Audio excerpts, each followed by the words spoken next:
Hi friends, இன்னைக்கு வந்து happy Pongal. தை பிறந்தா வழி பிறக்கும்னு சொல்லுவாங்க. ஆனால் வந்து எல்லாத்துக்கும் ஒரு வழி பிறக்கும். அதே மாதிரி எனக்கும் ஒரு வழி பிறக்கும். எல்லாத்துக்கும் ஒரு வழி பிறக்கும்னு சொல்லுவாங்க. தை பிறந்தா வழி பிறக்கும்னு சொல்லுவாங்க. அதனால் அதவும் யாரும் வந்து கவலைப்படாதீங்க.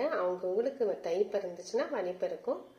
அதே மாதிரி என்னையும் நீங்க வேண்டிக்கோங்க. நானும் நல்லா இருக்கணும், நானும் நல்லா டிப்ஸ் சொல்லணும் யூடியூப்ல, அப்படி என்னையும் வேண்டிக்கோங்க. எனக்கும் வந்து ஒரு நல்ல வழி பிறக்கும், உங்களுக்கும் ஒரு நல்ல வழி பிறக்கும். உங்களுக்காக நான் வேண்டிக்கிறேன். இங்க பாருங்க, என் சமயபுரம் அம்மாவை வந்து அலங்காரம் பண்ணியிருக்கேன். இது பாருங்க, பாராகி அம்மா அலங்காரம் பண்ணியிருக்கேன். தை பிறந்தா வழி பிறக்கும்னு சொல்லுவாங்க. ஆத்தாவை ரொம்ப நல்லா வேண்டிக்கோங்க, அம்மாவை நல்லா வேண்டிக்கோங்க. நான் வந்து சமயபுரம் அம்மாவை நான் அம்மா தான் சொல்லுவேன். எங்கள் அம்மாவை நல்லா வேண்டிக்கோங்க. அதே மாதிரி எல்லாத்துக்கும் நல்ல வழி பிறக்கும், எனக்கும் நல்ல வழி பிறக்கும். எல்லாரும் நல்லா இருப்பீங்க, நானும் நல்லா இருப்பேன். ஹாய் ஃப்ரெண்ட்ஸ், இங்கே பாருங்க, இன்னைக்கு பொங்கலா, அதனால் வந்து இன்னைக்கு கொஞ்சம் பொங்கல் அன்னைக்கு எல்லாருமே வந்து மங்களகரமாக இருக்குன்னு சொல்லுவாங்க. ஆக்சுவலாக வந்து ரெட் கலர் போடணும், இல்லை எல்லோ கலர் போடணும் அப்படின்னு சொல்லுவாங்க, மங்களகரமாக இருக்கணும்னு. ஆனால் இன்னைக்கு வந்து நான் ரெட் கலர் போட்டிருக்கேன். இது ஏற்கனவே போட்ட சாரீ தான். சரி, இன்னைக்கு செவ்வாய்க்கிழமையாக இருக்குது, பொங்கல் வர, எனக்கு இது ஒரே ரெட் சாரீ தான் இருக்குது. அதனால் இது ரெட் சாரிலே இது ஒன்று தான் எனக்கு இருக்குது. மற்ற சாரியில் எல்லா கலரும் இருக்குது. ஆனால் இன்றைக்கி நான் மங்களகரமாக இருக்கணும்னு சொல்லிட்டு நான் ரெட் கலர் போட்டிருக்கேன். பாருங்கள், கோயிலில் கொடுத்த கண்ணாடி பணிகள் எனக்கு கொடுத்தாங்க. கோயிலில் கொடுத்தாங்க. எனக்கு ஆருத்ரியா தரிசனம் இருந்தேன்னா அப்போ எனக்கு கோயிலில் கொடுத்தாங்க. இந்த வளையல் கொடுத்தாங்க, கண்ணாடி வளையல் கொடுத்தாங்க, மஞ்சக்கயிறு கொடுத்தாங்க. சரி, அது இன்னைக்கு போட்டுக்கலாம். தை பிறந்தா வழி பிறக்கும்னு சொல்லுவாங்க. எல்லாம் போட்டுட்டு எல்லாரும் என்னை வாழ்த்துங்க. அது மாதிரி நீங்களும் நல்லா இருக்கணும் நான் வேண்டிக்கிறேன்.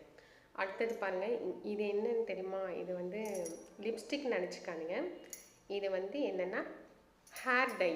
இது எப்படி பாருங்கள், பார்க்கறதுக்கு லிப்ஸ்டிக் மாதிரியே இருக்குல்ல. இந்த பாருங்கள், எப்படி டக்குன்னு தரந்தானா இந்த மாதிரி இருக்கும். அப்புறம் வந்து இப்படி போடணும். இங்கே பாருங்கள், ஹேர் ட்ரை. இது அதாவது வயசாச்சுன்னா வெள்ளை முடி வந்துடும். அது எல்லாத்துக்குமே சகஜம். எப்போவுமே நம்ம இளமையாக இருக்கணும், அந்த நினப்பு இருக்கவே கூடாது. எப்போவுமே சொல்கிறேன், ஐயோ வயசாயிடுச்சு என்ன பண்ணுறதுன்னே நம்ம வந்து அதுலேயே அந்த ஏக்கத்தோடையே அந்த அந்த கவலையோடையே வெள்ளை முடி வந்துடும் சொல்லுவாங்க. ஆனால் வயசாயிடுச்சுன்னு சொல்லவே கூடாது. நம்ம மனசுக்குள்ளே வந்து எப்பவும் இளமையாக இருக்கணும், நம்ம மனசில் நினச்சிட்டே இருக்கணும். அப்போ மற்றவங்களுக்கு வந்து என்னடா வயசாயிடுச்சுன்னு தான் அவங்க நினைப்பாங்க. ஆனால் நம்ம மனசுக்குள்ளே எப்போவுமே இளமையாக இருப்போம். எப்போவுமே நம்ம இளமை தான் அப்படின்னு தான் நம்ம நினைக்கணும். ஆனால் நான் வந்து வெள்ளை முடி வந்து கொஞ்சம் கொஞ்சம் வந்துருச்சு. ஆனால் பாருங்கள், இது வந்து நான் வாங்கினேன் ஹேர் டை அப்படின்னு சொல்லுவாங்க. இது வந்து எப்படின்னா, இங்கே பாருங்கள், எனக்கு வெள்ளை முடி இருக்குல்ல, இங்கே பாருங்கள், உங்களுக்கு நான் போட்டு காமிக்கிறேன்.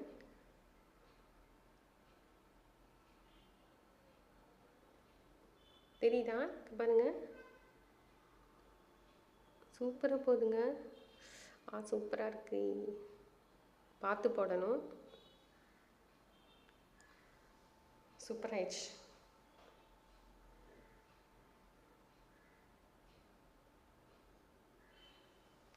ஓகே ஃப்ரெண்ட்ஸ், இந்த ஹேர் டை சொன்னேன்ல, இந்த ஹேர் டை வந்து உங்களுக்கு வந்து ஷார்ட் வீடியோவில் போடுறேன், எந்த பிராண்டுன்னு அதை பார்த்து நீங்கள் போட்டுக்கோங்க. ஓகே ஃப்ரெண்ட்ஸ், அனைவருக்கும் ஹாப்பி பொங்கல் நல்வாழ்த்துக்கள்.